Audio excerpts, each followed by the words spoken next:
So I had to say goodbye to some clients today, just a temporary goodbye. I know I'm going to see them again, but I wanted to come on here and talk about their story a little bit, how they found me, how they found their home, and yada, yada, yada. So I got them through a program that I do with my brokerage, eXp Realty. So they came through that, instantly started talking to them, and we booked 3 showings.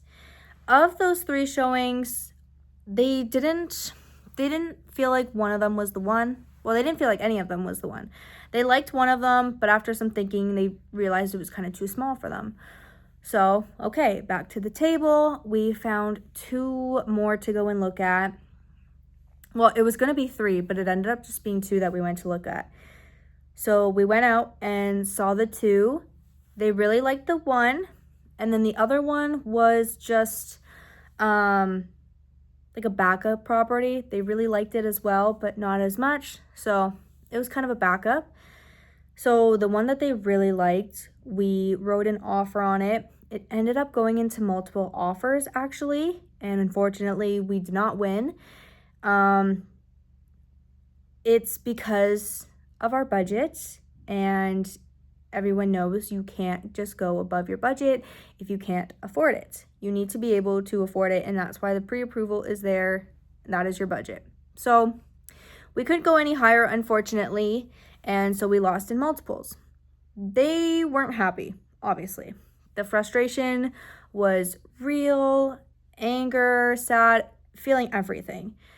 And not only one person feels that. Everyone kind of goes through it. At one point, I feel like I have people that are just like, yeah, it happens, but you're not the only ones going through it, right? So just keep that in mind.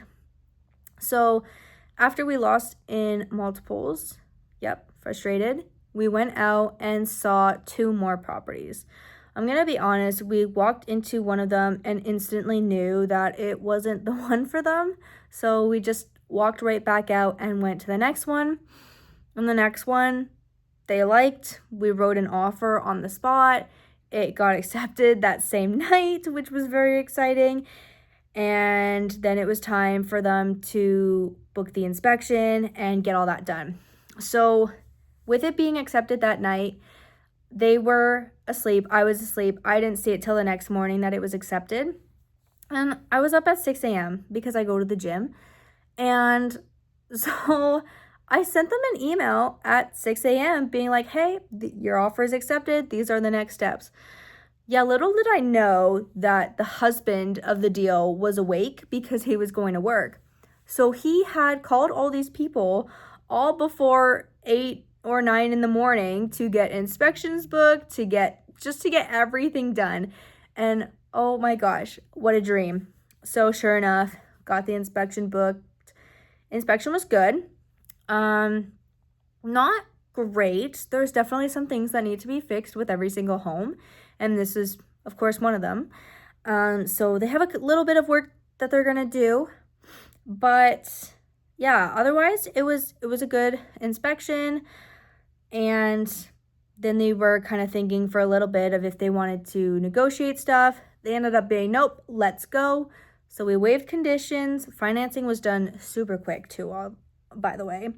So we waived conditions and it was sold. It's just so, they were just such a dream because again, I sent them the next email. I send another email when the property goes sold so that they can get their home insurance lined up. They can get utilities, Canada Post. There's stuff you need to get lined up for your house. So I sent that email and supposedly they got it done within the first 3 days. And I'm so incredibly grateful that they just got everything out of the way. It definitely made it a lot smoother because sure enough, today, possession date, August 14th, I got a call at 11 saying that keys were released. And if that doesn't show how smooth that was, I don't know what will, because I have never had keys be released at 11 o'clock. It's always like middle of afternoon. So, had to say goodbye to them, gave them their gift, and we went along their way. Oh, another thing, which is so funny. The process of looking for a home was really making these guys like really nauseous. You would think that looking for a home is the most exciting part, and all their friends were saying it was the most exciting part. It was not. They were so physically nauseous at the thought of looking for a house. I don't know if it was fear of not finding a place. I don't know if it was because of the place they were currently renting. Like, I don't know. But just the process of looking was so nauseous. Once we had that accepted offer, they were thrilled, so happy, and the nausea was gone. So I absolutely love all my clients and giving them gifts and seeing how happy they are and getting hugs and stuff. So I'm so thrilled that they found their first home and they're growing their family in it, and I can't wait to see the work that they do to it as well. So that is the story of these guys. See you next time.